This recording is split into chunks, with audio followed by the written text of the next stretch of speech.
have connived with the press, especially the nation newspapers, to belittle the efforts of the president, because the nation newspapers and the other press were part and parcel of the Azimio Brigade.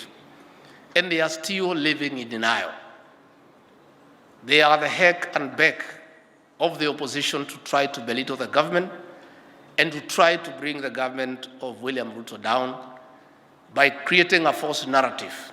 Yesterday, they carried a headline that President William Ruto, for the 9 months he has been in office, he has used 3 times what his predecessor, President Uhuru Kenyatta, used during the same period.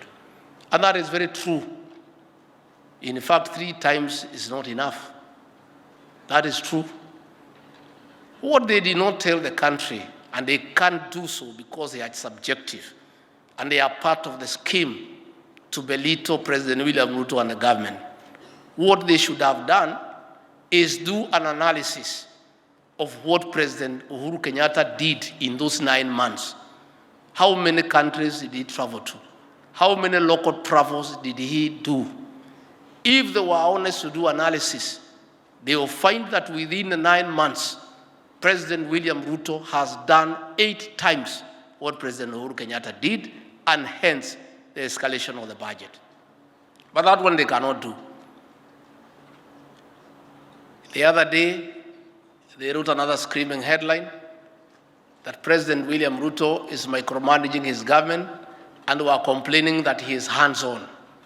I've never heard anywhere in the world where anybody would have a problem with a hands-on CEO of any institution.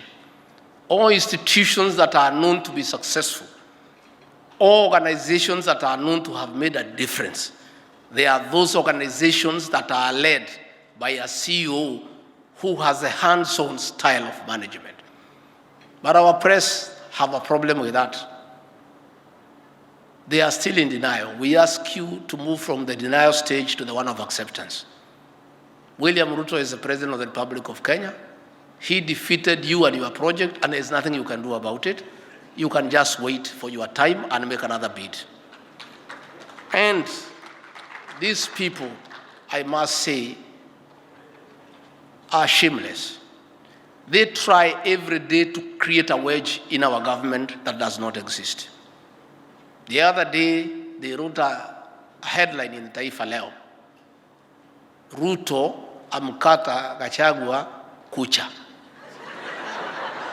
Now, when you look at that headline, it has no basis. It's totally obsolete and misplaced.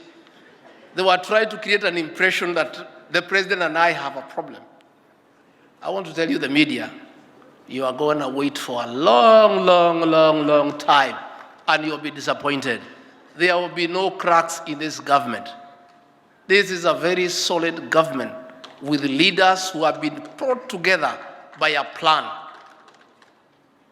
Leaders who have been brought together by some commitment to work for the people of Kenya.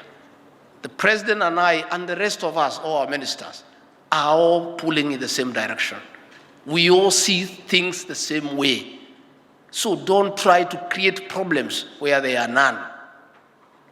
After they failed in that one, they wrote another 1 page. The Prime Cabinet Secretary, Musalia Mudavadi, and the Deputy President are having a tussle. Again, pure nonsense. Something that is baseless.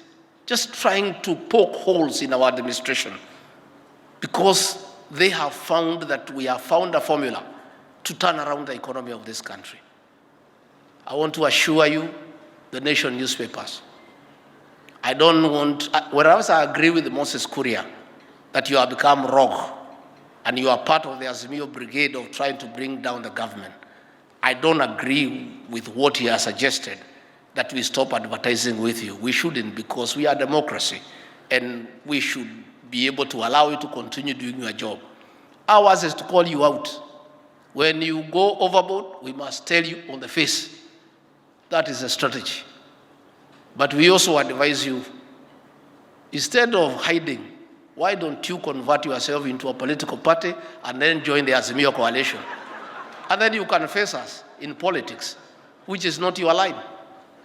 I want to conclude by saying, no amount of negative publicity, no amount of demonstrations, no amount of wearing sufurias on the head will distract President William Ruto from service delivery. The president has a mandate from the people of Kenya to turn around their lives.